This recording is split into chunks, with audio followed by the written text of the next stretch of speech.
அல்லாஹ் எதை விதித்தானோ அவனுக்கென்று எது முடிவு செய்யப்பட்டிருக்கிறதோ அதுதான் வாழ்வில் நடக்கும்.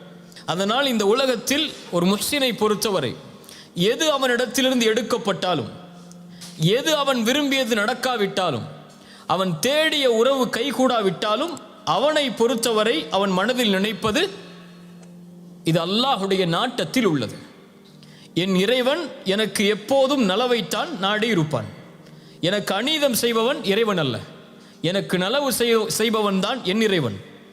என் தாய் எனக்கு கெடுதல் நினைக்க மாட்டாள், என் தந்தை எனக்கு கெடுதல் நினைக்க மாட்டாள், என்னை நேசிக்கக்கூடியவன் எனக்கு கெடுதல் நினைக்க மாட்டான்.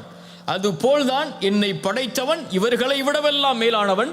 அவன் ஒருபோதும் எனக்கு கெடுதல் நினைத்திருக்க மாட்டான்.